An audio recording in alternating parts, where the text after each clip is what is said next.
Hola queridos amigos y seguidores de Alfa y Omega. Nuevamente nos encontramos ante este nuevo espacio, lectura complementaria bíblica.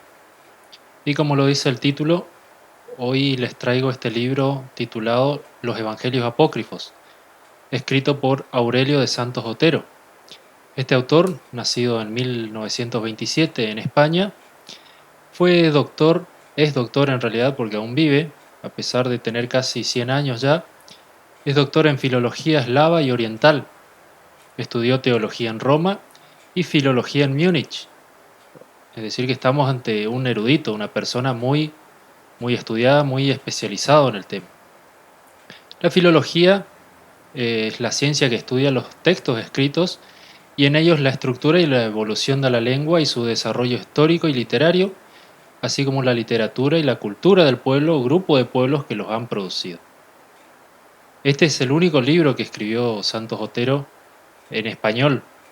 A pesar de ser él español, los demás libros los escribió en alemán, pero la Universidad Pontificia de Salamanca le encargó esta obra por considerarlo alguien capaz de llevar a cabo semejante obra, dicho sea de paso, ¿no? Cabe pensar que después de escuchar los títulos que tiene esta persona, Santos Otero, el libro sería de difícil lectura, con un lenguaje difícil o pesado, que hiciera aburrido el tema, ¿no? Pero nada más alejado de la realidad. Con la lectura de cada libro, el autor ofrece una corta recapitulación sobre el contenido, dándonos por adelantado a ver sobre qué se trata más o menos, quién lo escribió, más o menos en qué época, en qué idiomas se tradujo también, porque es interesante ver cómo se eh, tradujeron o se encontraron en distintas partes de toda Judea, de toda Anatolia, de Egipto también. eh, los distintos, los distintos libros estos que está tratando, por ahí un poco distintos, un poco diferentes, así también como se encontraron en los manuscritos de Qumran, en los rollos del Mar Muerto también, allí dentro mismo se encontraron diferentes rollos que eran un poco distintos, cada copia tenía por ahí era un poco distinto a la otra, ¿no? Ninguna era exactamente igual, a pesar de tratarse del mismo libro. Pero eh, algunos de ellos se encontraban ya traducidos al español, lo de los libros apócrifos, pero la mayoría no. Entonces él mismo se dio a la tarea de traducirlos. Algunos estaban en diferentes idiomas y él se dio la tarea de traducirlos al español para incluirlos dentro de este libro. Este fue escrito en el año 2001, pero tuvo sus diferentes ediciones. Creo que en el 2015 había salido la última. Pero ya tiene sus 20 años este libro y es un tanto conocido también dentro del ámbito de los libros apócrifos o cuando se trata sobre un libro, este está incluido dentro de ellos. Algunos libros que son largos, es decir, acerca de los libros apócrifos, algunos libros de ellos que son bastante largos, él ofrece una versión resumida para no haber hecho muy voluminoso su libro y aburrido también para que no sea pesado, es decir, para que sea un tanto llevadera la lectura también, ¿no? Ofrece también una versión resumida del el Evangelio armenio de la infancia, y el mismo autor nos dice así, en el principio, en la recapitulación del libro. Consta este apócrifo de 28 larguísimos capítulos en los que de manera redundante y monótona se va parafraseando episodios contenidos en el Evangelio árabe de la infancia, o más bien de las fuentes siríacas que dieron origen a este. El prototipo del texto armenio data posiblemente del siglo VI, en el que el movimiento nestoriano procedente de Siria intentó echar raíces en Armenia, introduciendo muchas traducciones del siríaco. Yo leí este libro, El Evangelio Armenio de la Infancia, en su versión completa. Es de lo más aburrido y absurdo que se pueda encontrar. Como dije en el video de introducción a este, tratan de llenar ese vacío que dejan los evangelios canónicos acerca de la infancia de Jesús, poniéndole hechos, historias, dichos, frases que hizo Jesús o hizo María o hizo José. Y es totalmente increíble las cosas que uno se puede encontrar en estos libros apócrifos. Y nos lleva a pensar lo que dice el libro del Apocalipsis: el que añadiere palabras a esto tendrá su condenación. Y esto no debemos pensar solamente en el libro del Apocalipsis, sino en toda la Biblia.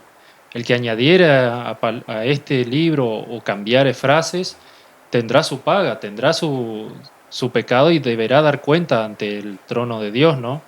Entonces, ¿cómo, si conociendo lo que dice el Apocalipsis, se atreven a dar, atrevieron a hacer esto, a llevar a cabo estas obras que son totalmente falsas? Otro punto que resalté en el video anterior fue el de cómo sobrevivieron muchos libros al paso del tiempo o al paso de la Inquisición, donde muchísimos libros, entre ellos personas también, fueron perseguidos y asesinados por las herejías que enseñaban. Pero muchos de ellos, por no decir la mayoría, están en total de acuerdo a lo que dice la Iglesia Católica.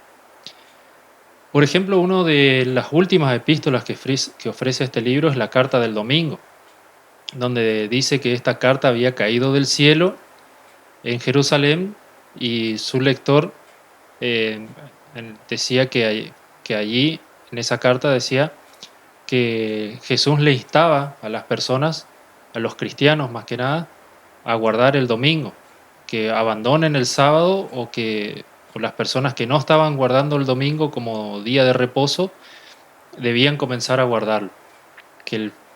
En esa carta también dice que Jesús había dado el sábado para los judíos y el domingo para los cristianos, para diferenciarlos unos de otros.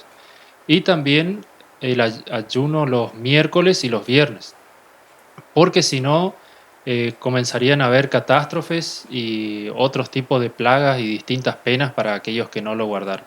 Una carta bastante corta, pero a diferencia también del Antiguo y del Nuevo Testamento, que fueron escritos solamente en hebreo, en griego y una porción en arameo, se encuentran los libros apócrifos en muchísimos idiomas, una gran variedad, como el sirio, el egipcio, el etíope, el copto, el árabe, el griego, el georgiano, el armenio y el eslavo, porque se distribuyeron por distintos lugares.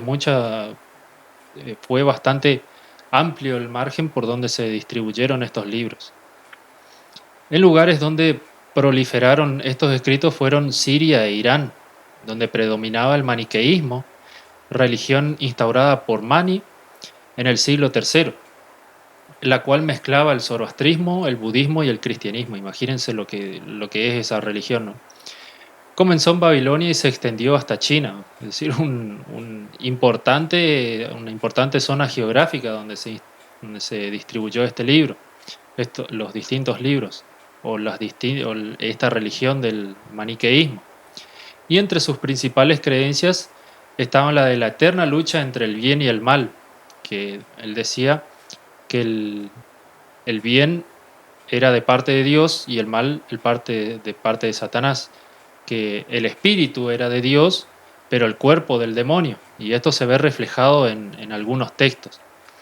El autor también se refiere a un evangelio llamado el Evangelio de los 12 o el Evangelio de los Ebionitas, que esta era una secta judeo-cristiana que solamente aceptaba el Antiguo Testamento y el Evangelio de Mateo, pero el Evangelio de Mateo estaba muy adulterado.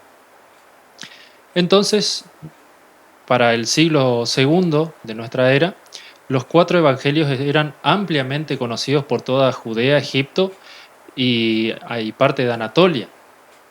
Entonces se puede ver claramente que la zona de influencia era cada vez mayor, no se estaba solamente en Israel, también se había distribuido para todas las zonas geográficas.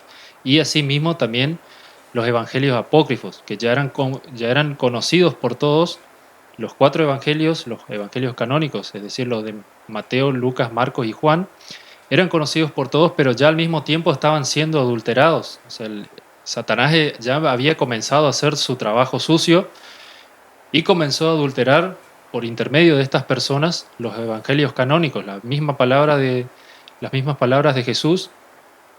A través de estas personas ya estaban comenzando a ser adulteradas.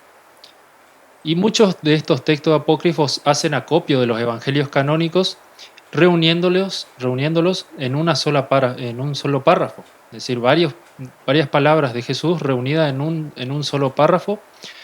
Por ejemplo, este del fragmento evangélico de Egerton, el cual se creyó cuando se descubrió a mediados del siglo XX. Se creyó en un principio que sería considerado como el quinto evangelio, por la semejanza a los textos canónicos.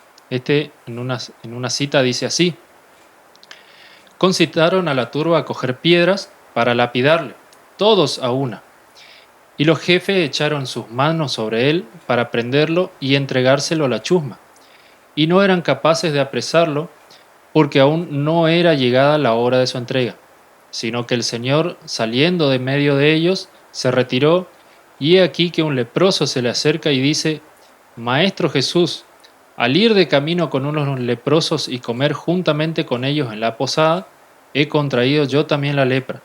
Sí, pues tú lo quieres, quedaré purificado de ella. Entonces el Señor le dijo: quiero, sé limpio. Y al instante se apartó de él la lepra. Y el Señor le dijo: ponte en camino ahora mismo y muéstrate a los sacerdotes. Entonces se ve claramente que los textos de la Biblia, de la vida de Jesús, eran reunidos en unas cortas líneas, como parafraseando todo de los evangelios canónicos. En pocas palabras se podía reunir varios textos, pero también sacado de contexto al mismo tiempo. Los libros apócrifos también hacen uso de los supuestos dichos de Jesús de dudosa autenticidad, donde juegan también con las últimas líneas del Evangelio de Juan, más precisamente a lo último, exactamente el último versículo. Vamos a leerlo, Juan capítulo 21, el versículo 25. Y también hay otras muchas cosas que hizo Jesús, las cuales si se escribieran una por una, pienso que ni aún en el mundo cabrían los libros que habrían de escribirse. Amén.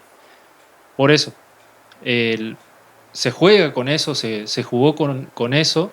Muchos de esos libros, muchos de esos textos se fueron escribiendo a lo largo de los siglos tercero, cuarto, quinto y sexto, donde aún se pensaba, o sea, se escribió pensando como que fueron escritos al mismo tiempo en el que Jesús estaba en la tierra, o poco tiempo después de que abandonara esta. Es decir, escribiéronse los libros estos en los siglos cuarto y quinto, como si se hubiesen escrito en el año 40 o 50 de nuestra era.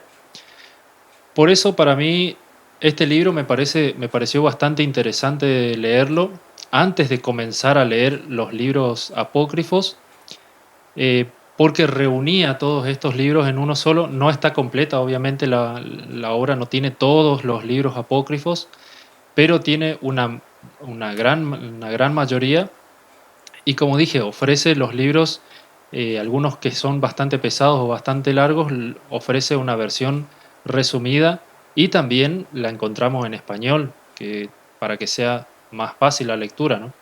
Por eso para mí este libro, para mi puntaje es un 7 para este libro. Creo que es bastante interesante de leerlo, este libro de Santos Otero. Pero si alguno de ustedes quisiera leer los libros apócrifos, la verdad que les recomiendo que tengan una fe muy bien fundamentada en Jesús. Si ustedes dudan o están en un proceso de recién empezar a conocer a Cristo, no les recomiendo que lean esto, porque por ahí pueden pensar que son cosas que hay que guardarlas, o que Jesús dijo verdaderamente, o son hechos de Jesús.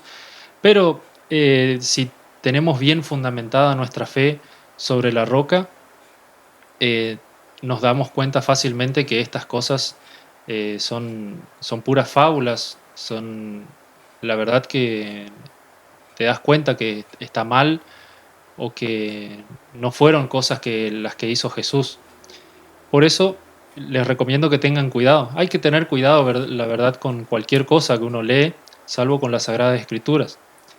Pero si al querer incorporar mayores conocimientos, nos vamos a estas cosas, a estas clases de libros, la verdad que debemos pensar, debemos leer bien, debemos estar, como dije, bien fundamentados sobre la roca eterna que es Cristo.